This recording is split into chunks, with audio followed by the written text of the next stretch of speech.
First and foremost good morning everybody, नमस्कार आप सभी को। और मुझे बहुत अच्छा लगा कि आप लोगों ने मुझे यहाँ बुलाया और ये मौका दिया कि आप लोगों के इस इनिशिएटिव में मैं भी हिस्सा ले सकूं। और मैं आज आप लोगों को आरए और एएस का महिलाओं के स्वास्थ्य में क्या असर होता है इसके बारे में कुछ बातें बताऊंगी। अब आप अपन सब जानते हैं कि रूमेटॉइड आर्थराइटिस एक life long systemic auto immune disorder है जो महिला में पुरुषों के प्रति 3 गुना ज़्यादा दिखने में आती है। और ये इसमें एक जेनेटिक प्रीडिस्पोजिशन होता है इन महिलाओं में। और जब कोई एक्सटर्नल रिस्क फैक्टर जैसे कि धूम्रपान, स्मोकिंग, अल्कोहल कंजम्पशन, कोई चोट लगना, कोई इन्फेक्शन, इससे ये ट्रिगर हो जाता है। ठीक है, तो ये सब रिस्क फैक्टर्स होते हैं ज़्यादातर। जैसे हम अभी बात कर रहे हैं सुबह से कि खाने पीने में ध्यान ना देना, हमारी लाइफस्टाइल, दिनचर्या, वज़न पे ध्यान ना देना, या धूम्रपान, अल्कोहल और लैक ऑफ एक्सरसाइज, इन सब से ये ऑटो इम्यून मैकेनिज्म ट्रिगर हो जाता है उन महिलाओं में जिनमें ये जेनेटिक प्रीडिस्पोजिशन होता है। ठीक है, अब इनके लक्षण क्या होते हैं? हम सब जानते हैं कि ज़्यादातर हम ये मानते हैं वैसे कि ये बीमारी हमारे जोड़ों को या हमारे जॉइंट्स को ही अफेक्ट करती है, बट ऐसा नहीं है। ये एक शुरुआती लक्षण होते हैं और एक्चुअली ये हमारी बॉडी के सारे सिस्टम्स और रिप्रोडक्टिव हेल्थ को बहुत ज़्यादा अफेक्ट करती है। तो ये सब लक्षण जैसे कि सुबह उठते ही जोड़ों का अकड़न, जोड़ों में दर्द या सूजन, थकान होना, कमज़ोरी, हल्का बुखार होना, हाथ पैर की छोटी छोटी उंगलियों में जकड़न होना, स्टिफ जॉइंट होना, हाथों की कलाइयों की उंगलियों में थोड़ी बहुत स्टिफनेस आना, ये सब अर्ली साइंस है, अर्ली लक्षण है, शुरुआती लक्षण है जो हमें अलर्ट करती है कि हमें अब विशेषज्ञ या डॉक्टर की सलाह लेनी चाहिए। ज़्यादातर हमने ये देखा है कि महिलाओं को लगता है कि हमारे काम की वजह से ये जॉइंट पेन है, या उन्हें झिझक होती है डॉक्टरों को बताने के लिए कि हमें ये जोड़ों का दर्द हो रहा है, लगता है कि छोटी मोटी प्रॉब्लम है, कैल्शियम की डेफिशिएंसी है, खाने पीने की कमी की वजह से, लेकिन एक्चुअली ये नहीं है। ऑटो इम्यून डिसऑर्डर भी हो सकती है, तो इस पे हमें ध्यान देना और डॉक्टरों को दिखाना बहुत ज़रूरी है।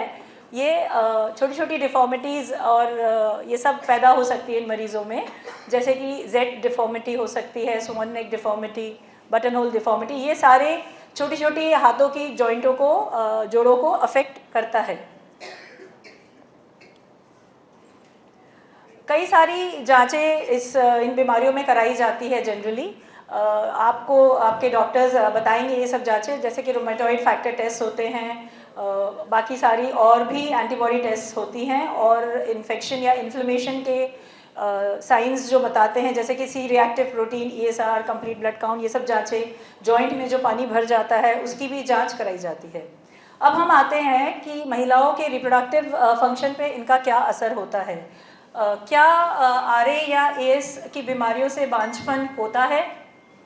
आप लोगों को ऐसा लगता है? हाथ उठाइए ज़रा, जो लोग ये मानते हैं कि अगर हमें आरए या एएस है तो उसमें इनफर्टिलिटी या बांझपन होने का खतरा है।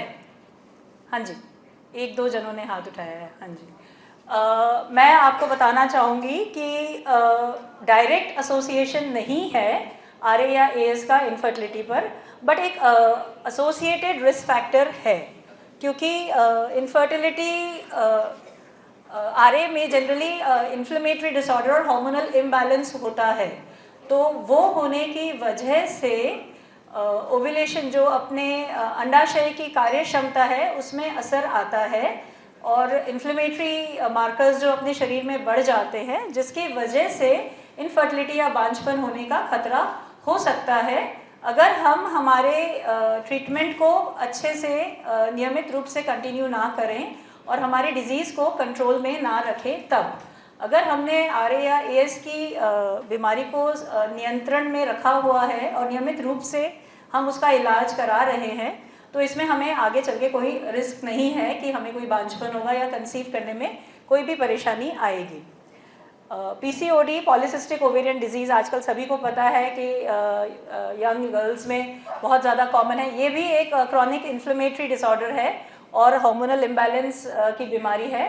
तो आरए वाले पेशेंट्स में इसके जो लक्षण हैं ये काफ़ी ज़्यादा बढ़ जाते हैं और इनडायरेक्टली ये भी बांझपन या इनफर्टिलिटी का खतरा बढ़ा सकते हैं। सॉरी एंडोमेट्रियोसिस भी आजकल एक बहुत ही प्रचलित, बहुत ज़्यादा आई मीन टू से इंसिडेंस बढ़ गया है, जिसमें हमारे मासिक धर्म या पीरियड के समय हमें बहुत ज़्यादा पेन होता है और इसके वजह से भी इनफर्टिलिटी होती है। ये एक क्रॉनिक इन्फ्लेमेटरी डिसऑर्डर है और यह भी अगर आरए के पेशेंट्स हैं तो उनमें इसका होना, इनके लक्षण बढ़ सकते हैं इसमें। सो बहुत ज़रूरी है कि हम हमारे आरए और एएस के ट्रीटमेंट को कंटिन्यू करें और उसे नियंत्रण में रखें, नहीं तो ये सब रिप्रोडक्टिव प्रॉब्लम्स हमारे जीवन में हमें फेस करनी पड़ेगी।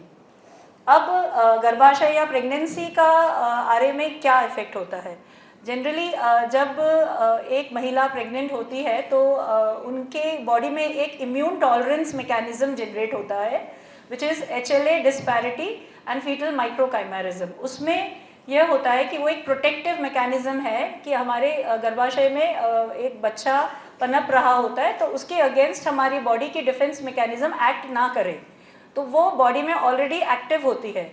इसीलिए अगर हमें आरए या एएस जैसी या कोई भी ऑटो इम्यून बीमारियां हैं तो प्रेगनेंसी इज़ बेनिफिशियल, फ़ायदेमंद है, ठीक है।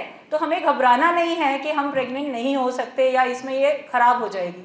50% पेशेंट्स में ये बेनिफिशियल होती है, 20 to 30% पेशेंट्स में इसकी सिवियरिटी कम हो जाती है, लेकिन 20% केसेस में ऐसा हो सकता है कि अगर आपने पहले से ही अपनी बीमारी को नियंत्रण में नहीं रखा है तो ये बढ़ भी सकती है, तो आपको ट्रीटमेंट मॉडिफाई करने की ज़रूरत पड़ सकती है, बट जनरली ये प्रोटेक्टेड है। हाँ जी बताइए। ये हमें जाननी पड़ेगी कि कौन सी दवाइयाँ खाई, क्योंकि कुछ गठिया की मेडिसिन आर एब्सोल्युटली कॉन्ट्राइंडिकेटेड और टेराटोजेनिक होती है, लेकिन आजकल बहुत सारी ऐसी जांचें आ गई है प्रेगनेंसी में जिससे हमें ऑटिज्म या डाउन सिंड्रोम या इन सब बीमारियों को पकड़ने के तरीके हमारे पास आ गए हैं। तो अगर कोई भी महिला जो ऑलरेडी ऐसी सब दवाइयाँ ले रही है तो वो रूमेटोलॉजिस्ट ऑब्स्टेट्रिशियन के साथ मिलकर उनका इलाज करें और उन्हें हम ये सब सलाह दे सकते हैं कि आप ये जांचें करा लीजिए, और इससे हमें अगर पहले से ही पता चल जाता है कि इसमें ये जेनेटिक प्रॉब्लम हो सकती है तो हम उसका गर्भपात करा सकते हैं, अबॉर्शन करा सकते हैं उन महिलाओं का, ठीक है। तो वो अपन आगे डिस्कस कर लेंगे कि आपकी क्या दवाइयाँ चल रही थी, ठीक है। तो अभी हमने बात करी कि प्रेगनेंसी का रूमेटॉइड आर्थराइटिस पे क्या असर होता है, और अब हम बात करते हैं कि रूमेटॉइड आर्थराइटिस का प्रेगनेंसी में क्या असर होता है। तो सबसे पहले तो आप ये समझ लीजिए कि प्रेगनेंसी या गर्भाशय रूमेटॉइड आर्थराइटिस के अगर मरीज़ में है तो हम ऑब्स्टेट्रिशियंस उसे एक हाई रिस्क प्रेगनेंसी का दर्जा देते हैं। उसे हाई रिस्क प्रेगनेंसी, हमारे यहाँ एक लाल स्टिकर लग जाता है ममता कार्ड पे, तो she is a high risk pregnancy. वो लाल संकेत लगाते ही किसी भी तरह से वो हमसे मिस नहीं होगी और हमारे को ध्यान रहेगा कि उसकी क्या क्या ट्रीटमेंट चल रहा है, और हम उनके सारे डॉक्यूमेंट्स रिव्यू करते हैं। क्यों है ये हाई रिस्क? इम्पॉर्टेंट ये है कि इन पेशेंट्स में डायबिटीज़, इनमें बीपी की बीमारी, इनमें इन्फेक्शन, इन सब का खतरा बढ़ जाता है क्योंकि इम्यूनो कॉम्प्रोमाइज्ड है। प्रेगनेंसी ऑलरेडी इम्यूनो कॉम्प्रोमाइज्ड है, आप ऑलरेडी एक इम्यूनो कॉम्प्रोमाइज्ड बीमारी से पीड़ित है, तो ये सब चीज़ों का खतरा बढ़ जाता है। उसके सिवाय प्री टर्म डिलीवरी, समय से पहले डिलीवरी, बच्चे की डिलीवरी होने का खतरा भी बढ़ जाता है। बच्चे की ग्रोथ में प्रॉब्लम आती है, जैसे FGR फीटल ग्रोथ रेस्ट्रिक्शन या लो बर्थ वेट बेबीज़ होने का खतरा रहता है। और अगर आरए एप्ला जैसे सिंड्रोम से एसोसिएटेड है, एंटी फॉस्फोलिपिड एंटीबॉडी सिंड्रोम्स, तो उसमें वैस्कुलाइटिस और प्लेसेंटल इनसफिशिएंसी होने का रिस्क रहता है। जो ओनाल है उसके रक्त संतुलन में रुकावट आने का खतरा रहता है, जिसके वजह से अबॉर्शंस भी हो सकते हैं, गर्भपात हो सकता है, बच्चे की धड़कन पेट में ख़त्म हो सकती है, ये सब रिस्क रहता है अगर आरए एप्ला से एसोसिएटेड है तो। लेकिन अगर आरए इंडिविजुअली है और वो माइल्डर फॉर्म में है, वेल कंट्रोल्ड है, तो ऐसे कोई खतरे नहीं हो सकते। बट हमें पता होना चाहिए कि क्या क्या चीज़ों का हमें ध्यान रखना है। और अगर एंकाइलोजिंग स्पॉन्डिलाइटिस जैसी डिजीज़ है, एएस जैसी डिजीज़ है जो हमारे जोड़ों या जॉइंट्स या स्पाइन को अफेक्ट करती है और उन्हें फ्यूजन या जकड़न करती है, तो नॉर्मल डिलीवरी होने पे भी खतरा हो सकता है अगर वो कंट्रोल में नहीं है तो। अगर वो वेल ट्रीटेड है तो आप नॉर्मल डिलीवरी भी करा, नहीं तो सिजेरियन का रिस्क बढ़ जाता है इन पेशेंट्स में। तो हमें डिलीवरी, प्रसव से पहले क्या क्या ध्यान रखना है, जो आपने पूछा कि क्या मेडिकेशंस, तो हमें ये ध्यान रखना है कि कुछ दवाइयाँ बिल्कुल ही कॉन्ट्राइंडिकेटेड है प्रेगनेंसी के समय, जैसे कि मीथोट्रैक्सेट है, वो बिल्कुल कॉन्ट्राइंडिकेटेड है। तो वो कम से कम प्रेग्नेंट होने से 3 महीने पहले हमें बंद कर देनी होती है। ये रूमेटोलॉजिस्ट और गायनेकोलॉजिस्ट दोनों मिलकर आपको ये सलाह दे सकते हैं। तो जो भी ऐसे पेशेंट्स हैं जिनको RA या AS है, उनको कंसीव करने से पहले ही हमें संपर्क करना है डॉक्टर्स को। उसे कहते हैं प्री कंसेप्शनल काउंसलिंग। तो आप आइए हमारे पास, आप हमसे डिस्कस करिए अपनी बीमारी, अपना ट्रीटमेंट चार्ट, और हम आपको बताएंगे कि आप क्या दवाई कंटिन्यू कर सकते हैं। आपके डॉक्टर से डिस्कस करेंगे, आपके रूमेटोलॉजिस्ट से डिस्कस करेंगे। आप समझ रहे हैं आप लोग सब ये बात? So that is very important. अब ये नहीं है कि सिर्फ रूमेटोलॉजिस्ट से हमने बात कर ली और हमने बेबी प्लान कर लिया। आपको ऑब्स्टेट्रिशियन से भी डिस्कस करना पड़ेगा, और हम उसी हिसाब से जो जो सेफ मेडिकेशन है उस पर आपको स्विच ओवर करवाएंगे, और उस हिसाब से आगे आपका प्रेगनेंसी आगे मूव कराएंगे। ठीक है। Secondly, joint health is also very important, क्योंकि हमें नॉर्मल डिलीवरी करानी है तो हमें देखना है कि हमारे जॉइंट्स कैसे हैं, क्या उनमें प्रॉब्लम है। तो जैसे अभी हमने डाइट, फिजियोथेरेपी सब कुछ डिस्कस किया, they are a very integral part of all the diseases of rheumatology. So हमें वो सब चीज़ों को रेगुलर बेसिस पे कंटिन्यू करना है, फॉलो करना है, समझना है, नियमित रूप से हमें हमारे कंसल्टेंट से मिलते रहना है। और फैमिली प्लानिंग, जैसे मैंने कहा, प्री कंसेप्शनल काउंसलिंग बहुत ज़्यादा ज़रूरी है।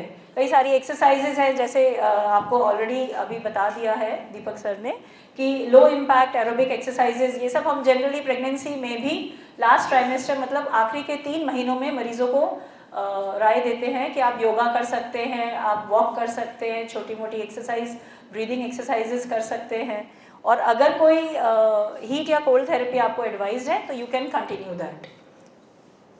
अब क्या क्या दवाइयाँ आप ले सकते हैं? तो ये दवाइयों को 4 कैटेगरी में डिवाइड किया है। मॉडरेट टू हाई रिस्क है एक, और उसमें आती है मीथोट्रैक्सेट या लेफ्लुनोमाइड। ये मीथोट्रैक्सेट तो 3 मंथ्स बिफोर बंद कर देनी है, और लेफ्लुनोमाइड 2 years बिफोर बंद हो जानी चाहिए। बट एक्सीडेंटली आपकी अगर प्रेगनेंसी हो जाती है और आपको I think rescue washout protocol होता है इनका, वो कुछ दवाइयाँ देके आपके शरीर से इसको 11 दिन में निकाल देते हैं।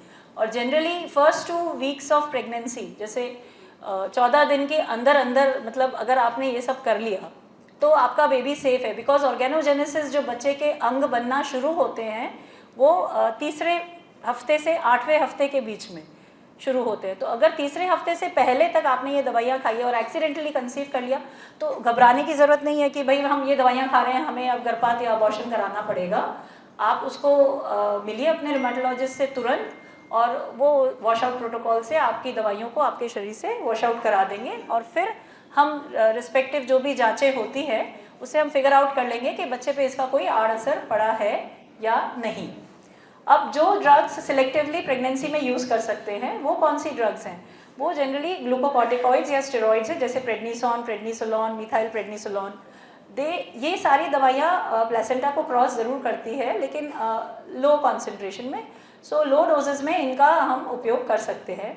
और पेन के लिए जो हम दवाइयाँ यूज़ करते हैं, जैसे आइब्यूप्रोफेन या डाइक्लोपैरा या एसिटामिनोफेन, ये सब दवाइयाँ जनरली फर्स्ट हाफ और लास्ट हाफ ऑफ प्रेगनेंसी में सेफ नहीं हैं। इन सब का सेवन हमें अर्ली 20 weeks ऑफ प्रेगनेंसी में नहीं करना है, और लास्ट ट्राइमेस्टर में भी नहीं करना है। खाली 20 से 28 हफ्ते की प्रेगनेंसी में ही हम इन दवाइयों का सेवन कर सकते हैं। ठीक है, क्योंकि इनिशियल ये बच्चा लगने में ही हमें परेशानी होगी अगर हम इन दवाइयों को खाते रहेंगे, और या फिर उनमें जन्मजात विकृतियाँ, जिसे कंजेनाइटल एनोमलीज कहते हैं, उसका होने का खतरा रहेगा। और 3rd ट्राइमेस्टर में premature closure of ductus arteriosus एक बीमारी है जो बच्चे में होने का रिस्क होता है। ट्यूमर नेक्रोसिस फैक्टर इनहिबिटर्स, ये अलग तरह की और दवाइयाँ हैं, बायोलॉजिक्स हैं। इनमें से कुछ कुछ सेफ़ है और कुछ कुछ नॉट सेफ़ है। सो इनमें रिस्क वही है कि 20 से 28 वीक्स के बीच में ही इनको हम ले सकते हैं। सॉरी। अब मिनिमल रिस्क वाली कौन सी दवाइयाँ हैं जिन्हें हम कंटिन्यू कर सकते हैं, जैसे आपने पूछा, तो HCQ, हाइड्रोक्सीक्लोरोक्विन है, सल्फासैलिजिन है, एजाथायोप्रिन, ये सब ड्रग्स आप कंटिन्यू कर सकते हैं। इनमें कोई मना नहीं है और इनका कोई असर नहीं पड़ता। उसके सिवाय कई ड्रग्स अननोन हैं जिनके बारे में हमारे पास कोई डेटा नहीं है, जैसे कि रिटॉक्सीमैब, टॉलिसिजुमैब, ये सब बायोलॉजिक्स हैं। तो ये सब को हम शिफ्ट कर लें सेफ ड्रग्स पे तो बेटर रहेगा, क्योंकि हमारे पास इनके बारे में ज़्यादा डेटा नहीं है। अब ये तो बात हुई प्रेगनेंसी की असर, प्रेगनेंसी पे रूमेटॉइड आर्थराइटिस का असर। अब मेनोपॉज जो कि 12 महीने से ज़्यादा तक हमारा जब पीरियड बंद हो जाता है हमारे बुढ़ापे में या ओल्ड एज में, 50 प्लस की जो महिलाएं होती है उसमें जनरली क्या होता है, मेनोपॉज जो है रजो निवृत्ति जिसे कहते हैं, उसमें ईस्ट्रोजन की मात्रा शरीर में घट जाती है। ईस्ट्रोजन क्या करता है महिलाओं के लिए? ईस्ट्रोजन एक प्रोटेक्टिव हार्मोन है महिलाओं की हड्डियों के लिए, महिलाओं के कोलेस्ट्रॉल के लिए, महिलाओं के कार्डियोवैस्कुलर सिस्टम मतलब हार्ट के लिए, स्किन के लिए, चमड़ी के लिए, बहुत सारी चीज़ों के लिए। तो ये जनरली जितने भी इन्फ्लेमेटरी साइटोकाइंस बॉडी में होते हैं उनको घटाता है, जैसे कि TNF अल्फा, इंटरल्यूकिन 6, इंटरल्यूकिन 1, ये सबको शरीर में घटाता है। तो अगर मेनोपॉज हो जाता है तो ईस्ट्रोजन कम हो जाता है, तो ये मार्कर्स बढ़ जाते हैं। तो अगर ये बढ़ जाते हैं तो RA भी इन्फ्लेमेटरी डिसऑर्डर ही है, तो RA की एक्टिविटी भी बढ़ जाती है, रूमेटॉइड आर्थराइटिस की भी। तो हो सकता है कि हमारे सिम्टम्स और हमारे लक्षण और गंभीर हो जाए। तो इसका हमें पता होना चाहिए और उसी हिसाब से हमें हमारा ट्रीटमेंट स्टेप अप या स्टेप डाउन करते रहना पड़ता है। अब ऑस्टियोपोरोसिस को कैसे मैनेज करते हैं? जैसे लाइफस्टाइल मॉडिफिकेशन करना बहुत ज़रूरी है, एक्सरसाइज बहुत ज़रूरी है, weight bearing exercises are important, already बता दिया आप लोगों को। मसल स्ट्रेंथनिंग एक्सरसाइजेज करना चाहिए हफ्ते में 5 बार, और बैलेंस ट्रेनिंग भी बहुत ज़रूरी है, क्योंकि थोड़ा सा अगर हम गिर जाएंगे उस समय में, मेनोपॉज के समय में, तो फ्रैक्चर होने का खतरा है, क्योंकि हमारी हड्डियाँ पतली हो जाती है ईस्ट्रोजन की कमी होने की वजह से। तो ऑस्टियोपोरोसिस का रिस्क बढ़ हो जाता है और सिवियरिटी का रिस्क बढ़ जाता है।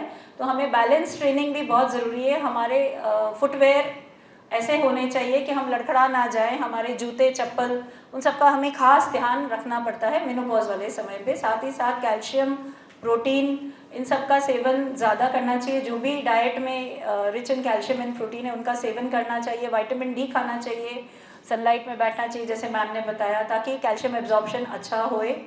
और ये सब चीज़ों का खास ध्यान रखना चाहिए। स्मोकिंग, धूम्रपान, कोई भी बीड़ी सिगरेट स्मोकिंग को अवॉइड करें, अल्कोहल नहीं लेना चाहिए, ठीक है। और अपने वेट का खास, अपने वज़न का खास ध्यान रखना है। अगर ज़्यादा कमज़ोर हैं तो भी फ्रैक्चर का रिस्क बढ़ जाता है। खाली ओवरवेट ही खतरनाक नहीं है, अंडरवेट भी उतना ही खतरनाक है। तो हमें ये भी पता होना चाहिए कि एडिक्वेट बॉडी वेट होना बहुत ज़रूरी है।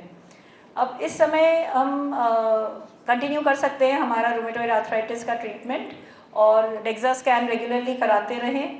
और अगर हमें मेनोपॉजल सिम्टम्स होते हैं जैसे कि सर्दी लगना, गर्मी लगना, क्योंकि शरीर में हार्मोन ख़त्म हो गए हैं, तो वैजोमोटर सिम्टम्स, हॉट फ्लैशेस, तो ये हमें अगेन वी हैव टू सी कि हमारी कौन सी दवाइयाँ चल रही है, कितनी सिवियरिटी, उस हिसाब से हमें HRT पे शिफ्ट होना है। Generally oestrogen is not recommended कि एज अ MHT और HRT फॉर दीज विमेन। तो हमें बिसफॉस्फोनेट्स या जो भी कैल्शियम या इन सब चीज़ों को सपोर्ट करने के लिए या अदर ऑल्टरनेटिव मेडिसिन है उसको हम जनरली रिकमेंड करते हैं इन पेशेंट्स को। अब AS क्या है? हमें सबको पता है कि AS एक आर्थराइटिस है। Mainly it affects the spine, रीढ़ की हड्डी को अफेक्ट करता है, सर्वाइकल स्पाइन से लेके नीचे सेक्रोइलियाक जॉइंट और लोअर बैक तक। तो इसमें जनरली वही पोस्चर खराब हो जाता है, स्टिफनेस होती है, अपने हिप्स और पेल्विक गर्डल पे बहुत ज़्यादा पेन होता है, ड्राइनेस होती है, ये सब प्रॉब्लम्स होती है। सर्वाइकल स्पॉन्डिलाइटिस अगर होता है तो उसके क्या लक्षण होते हैं? क्लिक आवाज़ आती है, गर्दन मूव करते हैं तब, या फिर हमारे सिर दर्द बार बार होता रहता है, या फिर हमें चक्कर आते हैं। इसका प्रेगनेंसी से क्या संबंध है? अब जैसे मैंने RA का बताया, सिमिलर AS का भी ऐसा ही है कि प्रेगनेंसी इज़ प्रोटेक्टिव। तो 25% में ही ये वर्सन होता है, बाकी सब में ये कम हो जाता है या ख़त्म हो जाता है। लेकिन डिलीवरी या प्रसव के समय खास AS में हमें ध्यान देना पड़ता है, क्योंकि बेबी का प्रेशर होने की वजह से बैक और हिप जॉइंट्स में बहुत ज़्यादा परेशानी शुरू हो जाती है, स्टिफनेस, पेन, और इसके वजह से आपकी सारे सिम्टम्स और ख़राब और वर्सन हो जाते हैं, और नॉर्मल डिलीवरी कराना एक चैलेंजिंग काम हो जाता है। और साथ ही साथ क्योंकि स्पाइन में इन्फ्लेमेशन है तो ऑपरेशन कराना भी उतना ही मुश्किल हो जाता है, क्योंकि जब हम एनेस्थीसिया देते हैं तो हम रीढ़ की हड्डी में एपिड्यूरल या फिर स्पाइनल की नीडल लगाते हैं नीचे का हिस्सा सुन करने के लिए, तो वो भी बहुत ही मुश्किल होता है। और अगर हम पूरे शरीर को बेहोश करने के लिए जो जनरल एनेस्थीसिया देते हैं उसमें हम मुंह पे ट्यूब डालते हैं, तो अगर जॉइंट अफेक्टेड है टेम्पोरोमैंडिबुलर जॉइंट तो उसमें भी हमें माउथ ओपनिंग में दिक्कत आती है। इसलिए एएस के पेशेंट्स को ज़्यादा ध्यान रखने की ज़रूरत है प्री कंसेप्शनल काउंसलिंग की, कि उनकी डिज़ीज़ की क्या सिवियरिटी है और क्या उन्हें बदलाव लाना है अपने ट्रीटमेंट में और कब उन्हें कंसीव करना है। जनरली एएस और आरए दोनों ही पोस्टमार्टम पीरियड पे फ्लेयर अप हो जाता है, बढ़ जाता है, तो उस समय हमें वापस अपनी दवाइयों को फेरबदल करने की ज़रूरत पड़ती है।